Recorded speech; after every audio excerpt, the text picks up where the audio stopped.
राधे राधे, जय श्री कृष्णा भक्तों। आज की इस वीडियो में मैं आप सभी को भगवान श्री सत्यनारायण की कथा का चौथा अध्याय और पांचवा अध्याय सुनाने जा रही हूं भक्तों।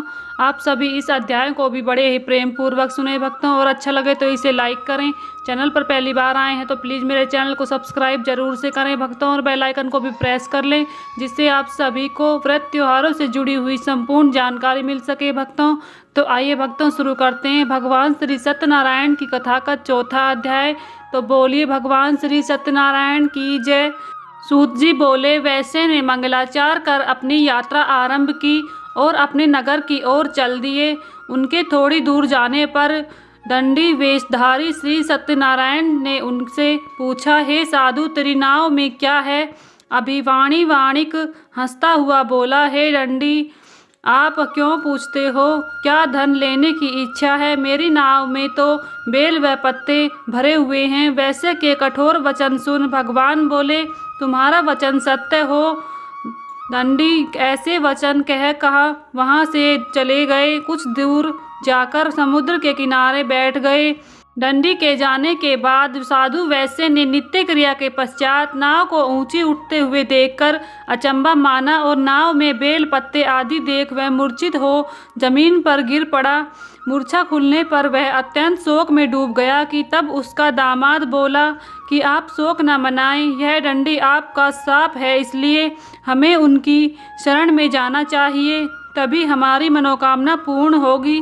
दामाद की बात सुनकर वह दंडी के पास पहुंचा, अत्यंत भक्ति भाव नमस्कार करके बोला, मैंने आपसे जो जो असत्य वचन कहे थे उनके लिए मुझे क्षमा दें। ऐसा कहकर महान शोकातुर को रोने लगा। वह दंडी भगवान बोले, हे वाणिक पुत्र, मेरी आज्ञा से बार बार तुम्हें प्राप्त हुआ है, तू मेरी पूजा से विमुख हुआ। साधु बोला, हे भगवान, आपकी माया से ब्रह्मा आदि देवता भी आपके रूप को नहीं जानते, तब मैं अज्ञानी कैसे जान सकता हूँ? आप प्रसन्न होइए, अब मैं सामर्थ्य के अनुसार आपकी पूजा करूँगा। मेरी रक्षा करो, पहले के सामान नौका में धन भर दो। साधु वैश्य के भक्तिपूर्वक वचन सुनकर भगवान प्रसन्न हो गए और उसकी इच्छा अनुसार वरदान देकर अंतर्ध्यान हो गए। ससुर जमाई जब नाव पर आए तो नाव धन से भरी हुई थी। फिर वही अपने अन्य साथियों के साथ सत्यनारायण भगवान का पूजन कर अपने नगर को चल दिए। जब नगर के नज़दीक पहुँचे, दूत को घर पर खबर भेजकर करने के लिए कहा। साधु की पत्नी को प्रणाम कर कहता है, मालिक अपने दामाद सहित नगर के निकट आ गए हैं। तभी दूत की बात सुन साधु की पत्नी लीलावती ने बड़े हर्ष के साथ सत्यनारायण भगवान का पूजन कर अपनी पुत्री कलावती से कहा कि मैं अपने पति के दर्शन को जाती हूँ, तू कार्य पूर्ण कर शीघ्र ही जल्दी से आ जाना। माता के ऐसे वचन सुन कलावती जल्दी में प्रसाद छोड़ अपने पति के पास चली गई। प्रसाद की अवज्ञा के कारण श्री सत्यनारायण भगवान रुष्ट हो गए। नाव सहित उसके पति को पानी में डुबो दिया। कलावती अपने पति को वहां न पाकर हुई जमीन पर गिर गई। नौका को डूबा हुआ देखकर वह कन्या को रोता देख साधु दुखी होकर बोला, हे प्रभु, मुझसे तथा मेरे परिवार से जो भूल हुई है उसे क्षमा करें। साधु के दीन वचन सुनकर श्री सत्यनारायण भगवान प्रसन्न हो गए। आकाशवाणी हुई, हे साधु, तेरी कन्या मेरे प्रसाद को छोड़कर आई है, इसलिए उसका पति अदृश्य हो गया है। यदि वह घर जाकर प्रसाद खाकर लौटती है तो इससे उसका पति अवश्य ही मिलेगा। ऐसी आकाशवाणी सुन कलावती घर पहुंचकर प्रसाद खा लेती है और फिर आकर अपने पति के दर्शन करती है। उसके बाद साधु अपने बंधु बांधवों सहित भगवान श्री सत्यनारायण का विधि विधान से पूजन करता है। इस लोक का सुख भोग कर अंत में स्वर्ग को जाता है। तो भक्तों, इस प्रकार से भगवान श्री सत्यनारायण की कथा का चौथा अध्याय यहीं पर समाप्त होता है। बोलिए श्री सत्यनारायण भगवान की जय। आगे आपको भगवान श्री सत्यनारायण की कथा का पांचवा अध्याय सुनाने जा रही हूँ भक्तों। तो बोलिए श्री सत्यनारायण भगवान की जय।